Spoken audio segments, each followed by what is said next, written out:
सो Pokemon world coordination series finally ख़त्म हो गई और हमें पता है कि कौन जीता। ऐश ऑफिशियली फाइनली वर्ल्ड चैम्पियन बन गया and he said tata good by two the Pokemon enemy. वो बात की बात है, बट एक चीज़ हम डिनाई नहीं कर सकते हैं कि ऐश भले ही वर्ल्ड चैम्पियन बन गया हो, but the character who has left a big impression on us was none other than Leon himself and his broken Charizard. तो जितना हमें अभी तक पता चला है लियोन के बारे में, हमें पता है कि उसने 100 से भी ज़्यादा बैटल्स लड़ी हैं और उन 100 से भी ज़्यादा बैटल्स में वह एक भी नहीं हारा आज तक, और that's why he was the world champion until Ash defeated him. So क्या हम ये मान सकते हैं कि जो लियोन का चारिज़ार्ड है वो अब तक का सबसे ब्रोकन चारिज़ार्ड है, या कोई और चारिज़ार्ड है जो बहुत ही ज़्यादा या तो अंडररेटेड है या जिसे हमने बहुत ही ज़्यादा नर्व कर दिया है? तो आज की इस वीडियो में हम डिस्कस करने वाले हैं top 5 strongest Charizard in the Pokemon anime. हाँ, पता है मुझे बहुत सारी वीडियोस बन चुकी हैं, बट आज तक हमें ये चीज़ क्लियर नहीं हो पाई कि क्या एक्चुअली में लियोन का चारिज़ार्ड ही सबसे ब्रोकन चारिज़ार्ड है, आई मीन सबसे स्ट्रॉन्गेस्ट चारिज़ार्ड है, और क्यों है, एक्चुअल रीज़न क्या है। Keeping aside all the things like fan favourite and all the stuffs, what is the actual reality, plot armour और नॉट, वो जीता है, दैट्स व्हाट मैटर्स। टॉप 5 की रैंकिंग करते वक्त हमें पता चल ही जाएगा कि कौन नंबर 1 पे आने वाला है। So if you are one of the guy जो इजीली ऑफेंड हो जाता है कि मेरा चारिज़ार्ड नंबर 1 पे नहीं है, so in starting only you can definitely put down your list in the comment section. So don't be offended, it's just my opinion because I will try to be as neutral as possible and let's start the ranking without any more delays. Top 5 की list start करने से पहले मैं आप लोगों को उन top 5 के नाम बता देता हूं जो इस लिस्ट में आने वाले हैं, ताकि तब तक जब तक हम उनको रैंक कर रहे हैं आप अपने लिस्ट कमेंट सेक्शन में बता सकें। जो टॉप 5 हमारे लिस्ट में आने वाले हैं उनके नाम हैं Trevor, Ash, Alain, Leon and Lisa. Now you can rank them in the comment section until we start with top 5 which is none other than Lisa herself. So back in old days, if you guys remember, when Ash completed and won the Orange Island, they passed through a valley which was known as Charisific Valley. अब मुझे बताने की जरूरत नहीं है that why its name was Charisific Valley, because वहाँ पे कई सारे चारिज़ार्ड्स को ट्रेन किया जाता था। बेसिकली चारिज़ार्ड्स का ही घर था, मोस्टली चारिज़ार्ड रहते थे वहाँ पे, इसलिए उसका नाम चारिसिफिक वैली पड़ा। तो बाद में हमें वहाँ पता चला कि एक लड़की है लीजा नाम की जो जंगली चारिज़ार्ड या किसी भी तरह के चारिज़ार्ड्स को ट्रेन करने का काम करती है, बेसिकली जिनमें उसको लगता है कि पोटेंशियल है। And she thought and proposed as that उसको भी अपने चारिज़ार्ड को वहाँ पे छोड़ देना चाहिए ताकि वो भी पावरफुल बन पाए। एंड ऐश थॉट दैट मेरा चारिज़ार्ड ऑलरेडी बहुत पावरफुल है। And when the result came, जहाँ पे वो लीजा की चारिज़ार्ड से 2 हाथ करने की सोचता तो है, बट जब लीजा उसको उठा के पटक देती है फिर वो समझ जाता है कि भाई अभी बहुत ट्रेनिंग की ज़रूरत है। एंड फॉर्चुनेटली या अनफॉर्चुनेटली अपना लौंडा भाई प्यार में पड़ जाता है और वो उस बेइज्जती को बर्दाश्त नहीं कर पाता है। And whole night he stayed under water, वहाँ पे वेट करता है दैट लीजा उसको अपने उस गेट के अंदर आने देगी, बट लीजा एटलीस्ट रात तक तो बिल्कुल नहीं, बट हाँ दिन में उसका पोटेंशियल को देख के finally she accept him and Ash finally said goodbye to Charizard so that he can train and become stronger. And I can't describe the fact that was actually a very emotional episode. हमें अच्छे से याद है, उससे पहले Butterfree was the most emotional episode, उसके बाद Charizard second था। सो डेफिनेटली वहाँ पे हमें पता चला था कि जो लीजा के चारिज़ार्ड है और वहाँ के बाकी जंगली चारिज़ार्ड ना कि सिर्फ पावर में ऐश के चारिज़ार्ड से बहुत ज़्यादा कंपैरेटिवली स्ट्रॉन्गर है, बट वो साइज में भी उतने ही ज़्यादा बड़े भी थे। तो हम ये कह सकते हैं कि टॉप 5 की पोजीशन लीजा डेफिनेटली डिजर्व करती है। सो लिस्ट के टॉप 4 पे आता है अपना ट्रेवर।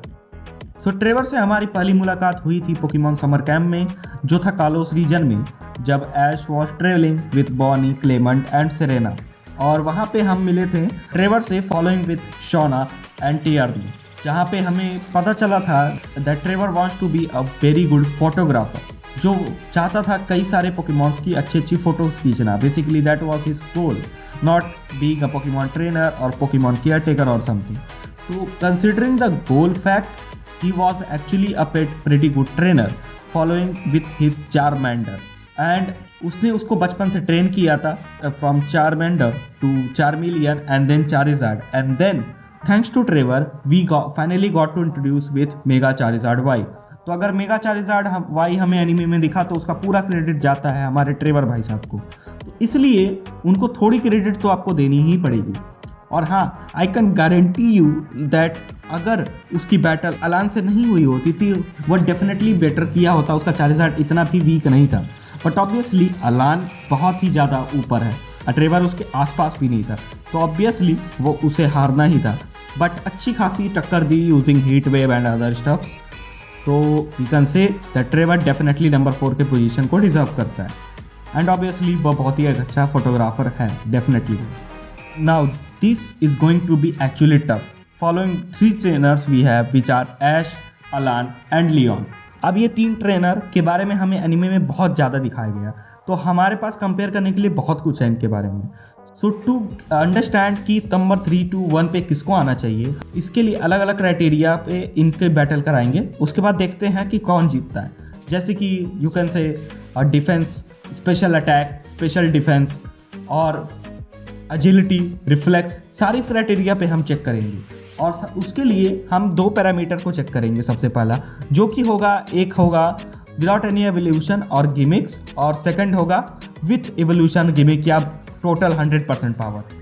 सो अगर पहले क्राइटेरिया की बात किया जाए विदाउट एवोल्यूशन में, तो डेफिनेटली हमें पता है कि विदाउट एवोल्यूशन में हमारे पास तीनों कैंडिडेट हैं, और तीनों कैंडिडेट में अगर विदाउट एवोल्यूशन की पावर जिसकी सबसे ज़्यादा दिखाई गई है वो आएगा नंबर 1 पे लियोन, नंबर 2 पे ऐश और नंबर 3 पे अलान।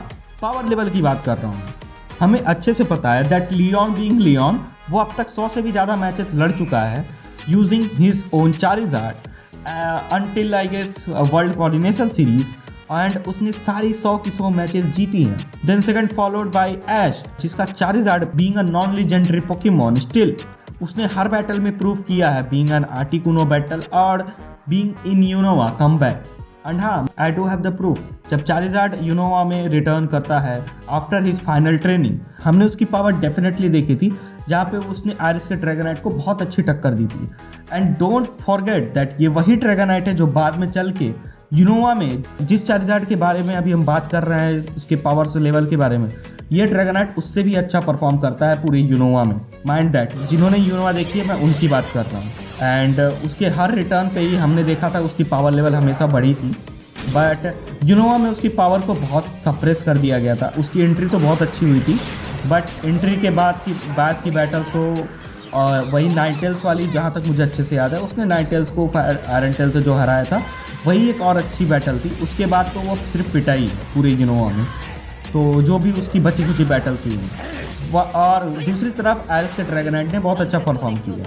वहीं पे अगर मैं आपको सिर्फ एक पॉइंट देता हूँ जिससे मैं प्रूव कर सकता हूँ कि अलान का चारिज़ार्ड क्यों ऐश से भी ऊपर आ सकता था। बस सिर्फ प्रॉब्लम यही है कि उसकी फीट्स थोड़ी कम है being in the second criteria, जो कि है नॉन इवोल्यूशन का यूज करके, जो कि होगा अगर आपने वर्ल्ड कोऑर्डिनेशन सीरीज देखी है लियोन वर्सेस अलान।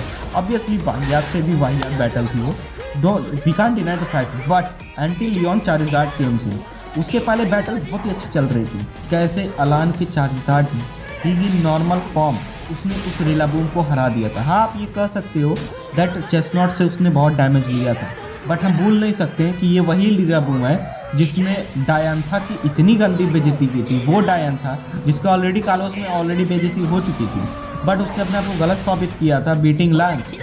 उसकी इतनी गंदी धुलाई की थी और ऐश की आधी टीम को हरा दिया था until Dracovish defeated him with high difficulty.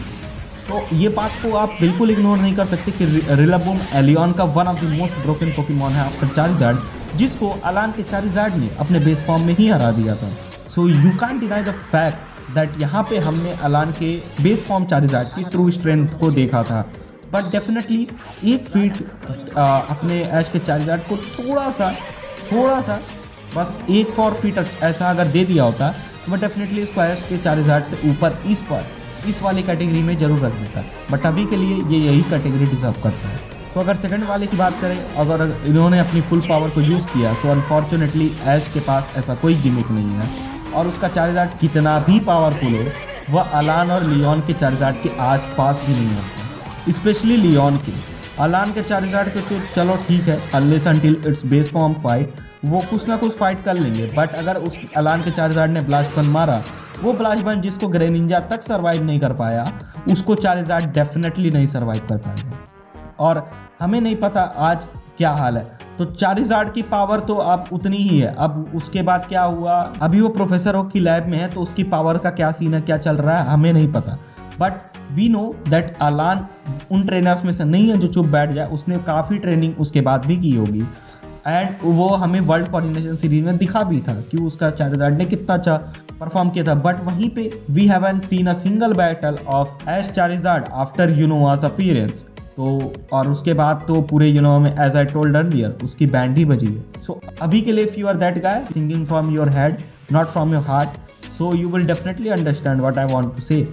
सो अभी के लिए टॉप 3 पे आता है ऐश, टॉप 2 पे आता है अलान और टॉप 1 पे आता है obviously none other than Leon. Pikachu ने भले ही चारिज़ार्ड को हरा दिया हो हेडबट में, बट हम सब जानते हैं कि उसका चारिज़ार्ड AF ब्रोकन पोकेमॉन है और हमेशा वही सबसे बेस्ट रहेगा। So see ya guys, till next time.